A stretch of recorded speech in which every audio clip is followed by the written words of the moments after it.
Hello students. So in this video I will take exercise 2.6, that is the last exercise of chapter 2. Okay, so quickly start with the question, and what I want, please carry your pen and your copy, okay, so that simultaneously you can do practice of the question. Okay, so note down first question. First question is 8x minus 3 upon 3x equals to 2. Okay, so we have to start the solution of this. Okay, so what is the first step that comes into your mind? Yes, cross multiplication. So we will cross multiply. Okay, so what we will get? 8x minus 3 equals to 2 into 3x. This will be cross multiplied. Okay, now simplify it. So you will get 8x minus 3 equals to 2 into 3x. You will get 6x. Okay, further now we'll separate the variable and the constant terms. Okay, so what is the thumb rule? Transpose variable to LHS and constant to RHS. Okay, so we will get 8x minus 6x equals to 3. On simplification it will give you 2x equals to 3. So value of x will be 3 by 2. So this is your correct answer. Clear? Okay, now let's move to question number 2. Okay, quickly note down the question. Again the same method will be followed in this question. Okay, so we will cross multiply. So do it. Okay, now 15. So I will put a bracket here because 7 minus 6x is not the single term. Okay, it is an expression. So 15 should be multiplied by the complete expression. So to avoid any kind of confusion, what I will do, I will put brackets. Now open the brackets, you will get this term. Again separate variables and constant. Okay, now so finally what you will get? 99x equals to 105. Okay, transpose it.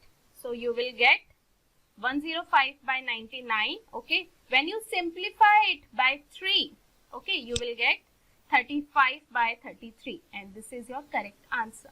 Okay, okay student, one more thing, while solving the linear equation, your answer should be in the simplest and the reduced form. Okay, like 105 by 99 can be reduced further, so I will consider this answer. Clear? Okay, now move to third question. Again note down the question. Same method will be followed. We will cross multiply. Okay, but now in the previous two questions we have only numerator term. Here we have a rational number. Okay, so cross multiply will be like this. Clear? Do it as I have written here. Now again open the bracket. So you will get this term. Transpose, separate the variables and constant. Because 60 is already in RHS, so no need to transpose it. Okay, okay, so it will give me 5z equals to 60. So z equals to 60 by 5, that is z equals to 12 is my answer. Clear? Okay, fourth question. Again here I have a rational number. Okay, so my first step will be I will cross multiply.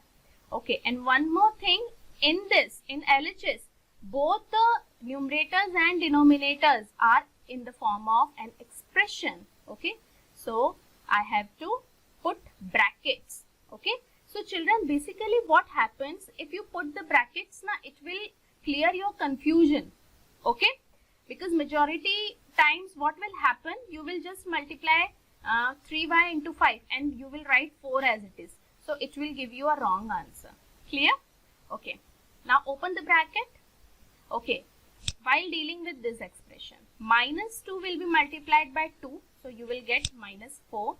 Minus 2 into minus 6y. So minus into minus gives plus.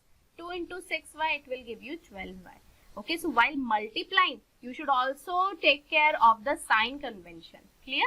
Now again separate the variables and the constant. So here is the expression. Simplify it, 3y equals to minus 24. Okay, so y will be minus 8. Clear? Just follow the sequence and you will get the correct answer. Now note down fifth question. Again same. Okay, just now we have done the last question, the previous question. Same, follow the steps, cross multiply. Don't forget to put the brackets. Okay, now transpose variables and constant. So ultimately you will get this expression. Okay, so it will give you 25y equals to minus 20. Now y equals to minus 20 by 25. Again the answer is not in the reduced form. So I will reduce it and my correct answer will be minus 4 by 5. Clear? Okay. Now sixth question, note down. Children, question number 6 and 7 are word problems. Okay, in this exercise. You have only 7 questions in this exercise. So sixth question is what? The ages of Hari and Harry. There are 2 boys, Hari and Harry. The ages of these 2 boys are in the ratio of 5:7. Okay, sorry, omit this thing. It is ratio. Okay, 5:7. So after 4 years from now, the ratio of their ages will be 3:4. Find their present ages. Question is clear to you? Okay, what I have told you, whenever you got a word problem, you have to divide the word problem into small sentences and you will form the equations. Okay, so let's start with the solution. Whenever we have a question that is in the form of ratio, first of all we find, let the factor of ratio be x. First step. Clear? Now, age of Hari and Harry will be 5x and 7x respectively. This 5:7 is the ratio of their present age. Okay, so age of Hari will be 5x and Harry will be 7x.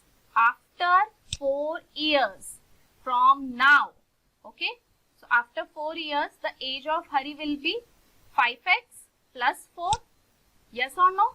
Because the 5x is the present age of Hari after 4 years, so I will add 4 to it. Same, age of Harry will be 7x plus 4. Okay, now the ratio of their ages will be 3:4. Means the ratio of the ages after 4 years will be in what? 3:4. So according to question, I will write after 4 years ages, I will find the ratio. So 5x plus 4 by 7x plus 4 equals to 3 by 4. So this is our required equation. Clear? Now again the same method will be followed. Cross multiply. Don't forget to put the brackets. Open the brackets.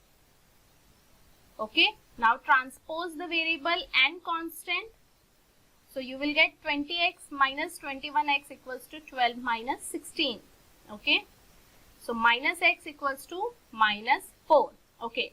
Now we have negative sign on both the sides. So minus and minus will get cancelled out. So x will be 4. Now this x is not the present age of any of the boy. This is what? Just the factor of ratio.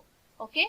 So the present age of Hari will be 5x equals to 5 into 4, 20 years. And Harry will be 7x, 7 into 4 equals to 28 years. Clear? This type of question is very important, students. Okay. Now move to last question of the exercise. Okay. The denominator of a rational number is greater than by its numerator. So ultimately we are clear with, we have got a rational number. Okay. And denominator of it is greater than the numerator by 8. Clear? So first of all, let the numerator of the rational number be x. So what will be the value of denominator? X plus 8 as per the question. Now again read the next sentence. If the numerator is increased by 17, numerator, what is the value of numerator? X. It is increased by 17 and the denominator is decreased by 1. Means denominator is decreased by 1 and numerator is increased by 7. So according to question, what I will get? Numerator will be x plus 17. Sorry, here it will be 17. Okay. And denominator, x plus 8 minus 1. What I will get? X plus 7. Clear? Okay. The number obtained is 3 by 2. Find the rational number. Okay. So, numerator, denominator. X plus new numerator is x plus 17. New denominator is x plus 7. Clear? The ratio of this is 3 by 2. Means the number that is newly obtained is 3 by 2. Clear? Now again cross multiply. Don't forget to put the brackets. Transpose the variables and the constant terms. What you will get? Minus x equals to minus 13. Again minus and minus will get cancel out. So x equals to 13. Okay. So numerator, the value of numerator will be 13 and denominator will be x plus 8 equals to 21. So the required rational number is 13 by 21. Clear, children? Okay. So I hope this exercise is clear to you. And here we finish chapter 2. That is linear equation with one variable. Okay. Do practice a lot, children. Thank you.